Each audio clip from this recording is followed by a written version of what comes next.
உலக அரசியல் வரலாற்றிலேயே முறையாக அதுதான் முதல் முறை, அதுதான் கடைசி முறை.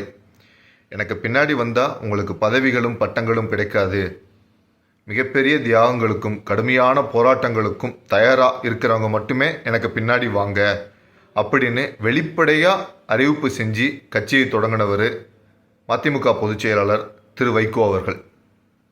அப்படி மிகப்பெரிய தியாகங்களுக்கும் கடுமையான போராட்டங்களுக்கும் மனதளவிலும் உடலளவிலும் தயாராகி இருக்கிறவங்க தான் இன்னைக்கு மதிமுகவில் இருக்கிற தொண்டர்கள். அப்படிப்பட்ட ஒருத்தர் தான் மதுரை தெற்கு தொகுதி எம்எல்ஏ திரு பூமிநாதன் அவர்கள். திரு பூமிநாதன் அவர்களை பற்றி ஆனந்த விகடனில் ஒரு செய்தி வெளியிட்டிருக்காங்க. அது செய்தின்னு சொல்லக்கூடாது, ஒரு காசிப். என்னன்னா, அதை பேரை கூட வெளிப்படையாக சொல்கிறதுக்கு தைரியம் இல்லாமல் உலகன் அப்படின்னு போட்டிருக்காங்க. ஏன்னா அவர் பேர் பூமிநாதன். ஸோ உலகம் அப்படின்னு போட்டு மலர்ச்சி கட்சி, மறுமலர்ச்சி திராவிட முன்னேற்ற கழகத்தை மலர்ச்சி கட்சி அப்படின்னு கோட்வேர்ட் மூலமாக மக்களுக்கு தெரியப்படுத்துகிறாங்களாம்.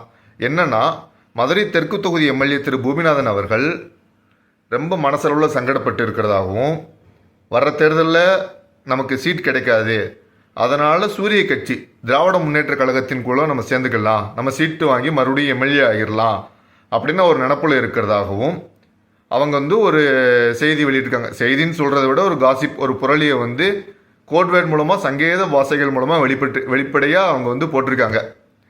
அதற்கு மதுரை தெற்கு தொகுதி எம்எல்ஏ திரு பூமிநாதன் விசுவாசம் விற்பனைக்கு அல்ல அப்படிங்கிற ஒரு தலைப்பில் அவருடைய முகநூல் பக்கத்தில் அதிகாரப்பூர்வமாக வெளியிட்டிருக்காரு. அதை பார்க்குறப்ப எனக்கு ரொம்ப சந்தோஷமாக இருந்தது. அதே நேரத்தில் அந்த ஆனந்த விகடனுடைய செய்தியை பார்க்குறப்ப ரொம்ப சிரிப்பாக இருந்தது.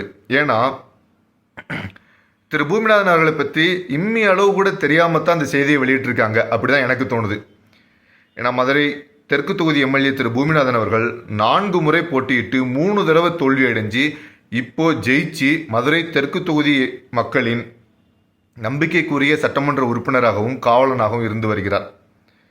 பொடா சிறையில் சிறைவாசம் அனுபவித்த தியாகிதான் அவர். அவரை பற்றி எதுவுமே தெரியாமல் சும்மா போகிற போக்கில் கிளப்பி விடுவோமேனு கிளப்பி விட்டுருக்காங்க. அதுக்கு அவர் ரொம்ப சிம்பிளாக விசுவாசம் விற்பனை கல்லன்னு போட்டிருக்காரு. அந்த பதிவை எல்லாரும் படித்து பார்த்தாலே தெரியும், அவர் தலைவர் வைகோ அவர்கள் மீதும் மறுமலர்ச்சி திராவிட முன்னேற்ற கழகத்தின் மீதும் எந்த அளவுக்கு பற்றுதலோடு இருக்காருன்னு.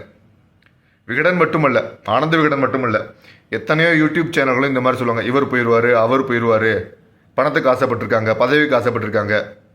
பணத்துக்கும் பதவிக்கும் ஆசைப்படாத தொண்டர்கள் மறுமலர்ச்சி திராவிட முன்னேற்ற கழகத்தின் கடைசி தொண்டன் இருக்கும் வரை இந்த கட்சி இருக்கும். தலைவர் வைகோ அவர்களுடைய புகழ் பாடும்.